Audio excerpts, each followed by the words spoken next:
Continuamos en Observatorio de TV UNAM analizando la situación política, económica, social de los Estados Unidos a propósito de la jornada electoral que se vive en aquel país. Estamos conversando con el doctor Fernando Escalante Gonzalvo, catedrático del Colegio de México, y con el embajador Jesús Silva Herzog Márquez, quien fue representante de nuestro país embajador en Washington hace algunos años. Estamos viendo avanzar los resultados de la elección. Nos decía hace un momento Leonardo Curcio que Florida puede ser una noticia buena para Obama. Se va configurando. Si vemos, por favor, quisiera que acudiéramos al mapa de la CNN que nos plantea que hasta el momento, con el 88% de los votos contados, Obama lleva una ligerísima ventaja. Estamos hablando de 3.866.000 votos para el actual presidente,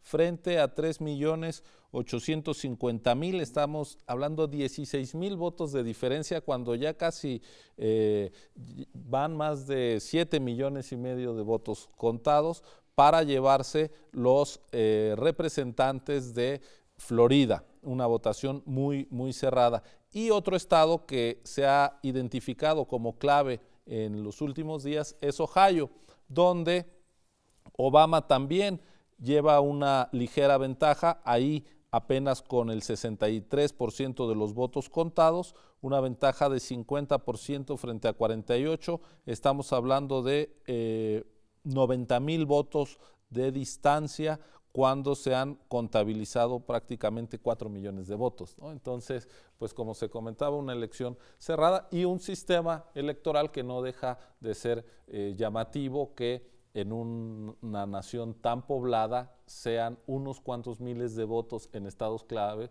lo que pueda ser definitivo para quien resulte el nuevo inquilino de la Casa Blanca o para que se quede en ella Obama, embajador. Aquí creo que vale la pena recordar lo que pasó hace 8 años, en donde el candidato demócrata Al Gore. 12 años, en el año 2000. 12 años, bueno, el candidato demócrata Al Gore gana el voto popular de la población norteamericana, pero en el colegio electoral, por una diferencia también bastante reducida, el triunfo se lo lleva el presidente Bush. Qué salto que nosotros en México como que no entendemos. ¿Cómo es posible que un candidato que gana el voto de toda la ciudadanía no resulte el triunfador? Porque en el colegio electoral hay ciertos mecanismos de voto indirecto que le dan el triunfo a otra persona. Entonces vale mucho, creo que la pena, recordar aquel evento hace 12 años en que gracias a esta mecánica electoral un poco rara, pues ganó el presidente Bush. Así es, estamos hablando de que Florida, ahí donde veíamos que la diferencia cerradísima, le corresponden 29 votos, 29 electores como estado, y el que gane, así sea por un voto popular, se lleva los 29 compromisarios al colegio electoral. La regla electoral de los Estados Unidos no solamente es complicada, sino que es fundamentalmente arcaica. El sistema de que la gente vote por un representante que a su vez acude para votar estaba pensada para otros tiempos en los cuales los votos no se podían contar tan rápido, en que no se podía comunicar inmediatamente, etcétera. Es un sistema muy arcaico y, como en muchas cosas, Estados Unidos tiene una legislación y una institucionalidad y una mentalidad profundamente arcaica. La manera como defienden y el modo como ejercen su derecho a poseer armas y a portar armas, esto es verdaderamente arcaica, es del siglo XIX, lo mismo que su legislación electoral. Hay en Estados Unidos una contradicción entre... Bueno, la existencia de la pena de muerte, ¿no? Bueno, el único país civilizado que mantiene la pena de muerte. El volumen de su población penitenciaria también habla de un régimen, insisto, con arcaísmos en su estructura institucional y que hablan de esta complicadísima relación de Estados Unidos con el tiempo. ¿Sí? Estados Unidos vive mirando un pasado idílico que nunca existió en el siglo XIX, pero en la idea de que ellos podrían ser esa sociedad en la cumbre de la colina, aislados del mundo, y viviendo felices, siendo granjeros todos. Bueno, esa sociedad que nunca fue. ¿sí? Pero viven en esa nostalgia permanente y es algo de lo que explota la derecha permanentemente, esta nostalgia de un pasado que, insisto, nunca fue, ¿no? Ahora, hay entre estos arcaísmos, esta nostalgia, hacen que la sociedad norteamericana viva sus crisis con una particular ansiedad, buscando, decía yo en un principio, siempre al enemigo, porque tiene una especial propensión, una especial proclividad a buscar las soluciones de fuerza, a buscar una solución definitiva, tajante y, de ser posible, por las armas. Siempre quiere una intervención drástica. No sé si el público seguramente lo recordará, en las películas de los últimos años de los Estados Unidos, si vienen marcianos se les lanza una bomba nuclear, pero si viene un meteorito se le lanza una bomba nuclear, y si va a haber una inundación se le lanza una bomba nuclear, y siempre la bomba nuclear, es decir, la gran solución de fuerza, parece ejercer un atractivo particular sobre los Estados Unidos, y eso también es un rasgo muy arcaico.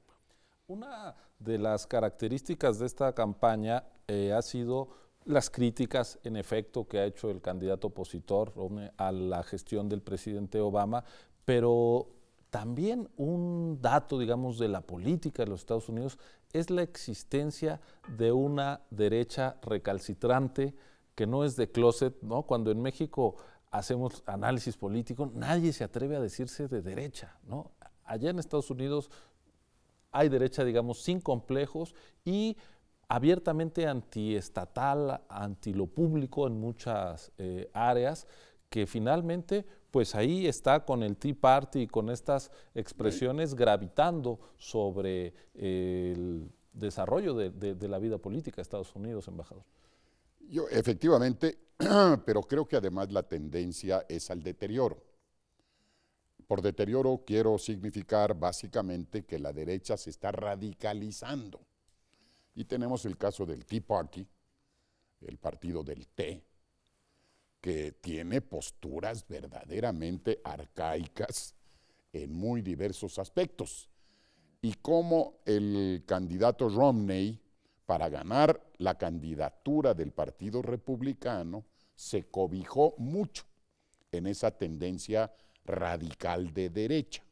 Ya en la campaña adoptó una actitud diferente, cambió un poquito de camisa y se fue un poco hacia el centro. Pero efectivamente la extrema derecha en los Estados Unidos es una derecha arcaica que está pensando en un mundo probablemente del siglo XIX, con posiciones que uno de repente no da crédito, como las que hemos escuchado de miembros destacados del Tea Party y del vicepresidente republicano Ryan. Esto ha sido, pues yo creo que muy preocupante, porque sí polariza a la sociedad. Ahora, con estos elementos que tú has estado apuntando, Fernando, que tienen que ver con el peso del dinero y de las grandes corporaciones en la vida política, en la captura de decisiones públicas que han llevado a la no regulación, en fin, esta derecha en un proceso de radicalización, pues en un escenario así, el que Obama pueda ganar es una muy buena noticia. Sin la menor duda. Bueno, significa... Y una proeza. Desde luego, pero también significa que no ha hecho gran cosa, porque detrás de Obama también hay el gran dinero, también hay las grandes empresas, también hay esos intereses. Sin duda. Y Obama, desde luego, se retiró de Irak, pero redoblando la guerra de Afganistán. Regula, intenta su programa de salud, pero regalándoles todo a las farmacéuticas. Es decir, Obama, para que se entienda en qué consiste el problema, un seguro médico general y consigue que la industria farmacéutica pase sus representantes en el Congreso acepten la legislación, a cambio de que el gobierno renuncie a su capacidad para negociar un precio más bajo de las medicinas, dado que va a comprar masivamente medicinas. Bueno, es un disparate, salvo que uno esté dispuesto a ceder a las compañías farmacéuticas todo, como efectivamente hizo el presidente Obama. Entonces, es una buena noticia, pero con matices. Ahora, lo interesante del partido del T que mencionaba, del que hablaba el embajador Silva Herzog, es que efectivamente es arcaico. Es decir, hay, en la derecha estadounidense hay dos componentes básicos, digámoslo.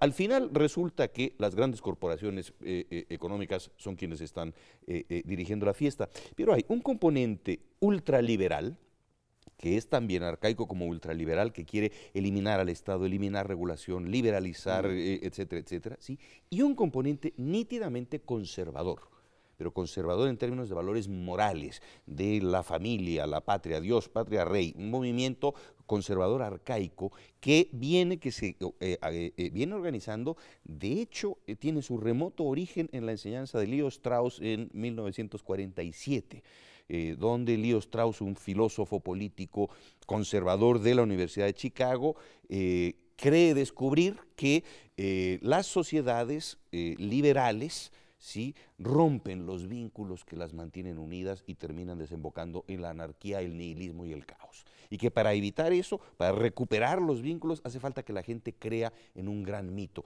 que en el caso de la sociedad americana sería el destino providencial de los Estados Unidos, de imponer... Lo que antes se llamaba el destino manifiesto. Exacto. Que sería imponer el bien, hacer triunfar al bien. Pero para eso necesitan que exista el mal.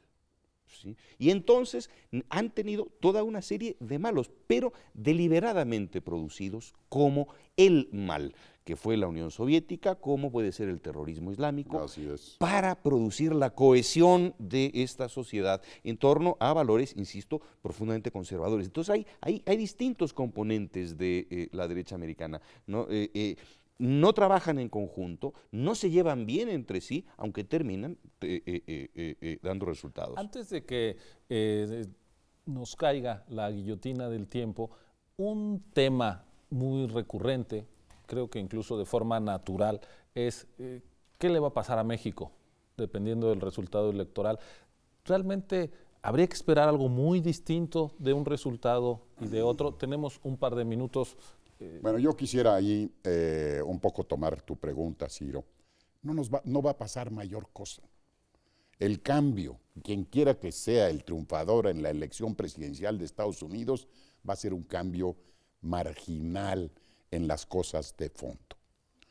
Pero yo sí creo, y no lo hemos tocado y me parece que es necesario hacerlo, que tenemos un riesgo muy claro, que es el llamado precipicio fiscal, que para el que no esté enterado de este asunto, a principios de este año, el legislativo, la Cámara de Diputados, impuso al presidente Obama unos candados para poder autorizar la elevación en el tope de crédito del gobierno americano, que implica un aumento automático de impuestos y un aumento automático y una reducción automática de gasto.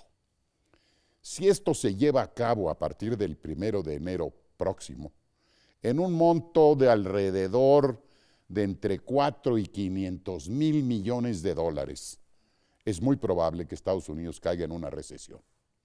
Y si ese es el caso, eso nos va a afectar negativamente. Yo personalmente creo que habrá que buscar alguna alternativa y se encontrará porque nadie está dispuesto a suicidarse. Pero ahí hay un elemento de preocupación muy importante que nos puede afectar a nuestro país. Fernando. Coincido absolutamente. La regla que impusieron, de hecho, afectaría igual al presidente Obama que al presidente Romney, si fuese electo, y significa una reducción tal de la intervención y del lugar y de la función expansiva del gasto público, que provocaría, o que va a provocar, si no hay un cambio legislativo, una recesión gravísima en Estados Unidos. Es el primer tema que nos debe preocupar. Y el segundo, nuestra agenda con los Estados Unidos, nuestra agenda bilateral, está mediada necesariamente por el tema de la seguridad. Somos vecinos. Ahora bien, ha dominado de manera excesiva en los últimos años y ha dominado desde un punto de vista estadounidense. Hemos leído el problema de seguridad desde su óptica de una manera excesiva y eso ha contaminado mucho la relación. Yo creo que un cambio en la manera... aquí que haga un pequeño apunte. Fue muy llamativo que en el debate de política exterior que tuvieron los candidatos, el segundo, no se mencionó a México. En absoluto. Sí, no, pues somos parte de la política interna, no de la política exterior. Ahí agrego, Ciro, en el debate sobre política exterior de los candidatos, que fue el tercer debate, no se menciona Europa, no se menciona América Latina y no se menciona México. La única referencia fue al Medio Oriente, problemas que de alguna manera pueden atraer votos por el riesgo a la seguridad de los Estados Unidos. Fue vergonzoso, a mi juicio, el que dos candidatos a la presidencia de Estados Unidos, líder mundial, concentren su atención de política exterior solo en un pedacito del mundo, que es muy importante, etcétera, pero que no mencionen a México. Sigue avanzando el cómputo de votos en los Estados Unidos. Como pueden ustedes ver, Romney ya tiene 169 de los 538 votos que integrarán el colegio electoral, Obama 157. Esta no es ninguna tendencia definitiva. Están cayendo primero los estados de la costa este y del centro. Se sabe que la presencia republicana no es tan fuerte en el oeste, por lo cual se prevé que el actual presidente obtenga pues más votos al pasar de los próximos minutos, de las próximas horas. Pues esto ha sido Observatorio. Muchas gracias por habernos acompañado en esta conversación con Fernando Escalante Gonzalo, con el embajador Jesús Silva Herzog. Nos vemos, ya lo sabe usted, en este espacio de la universidad para discutir la agenda nacional el próximo martes a las 9 de la noche. Muchas gracias por su compañía. Muy buenas noches.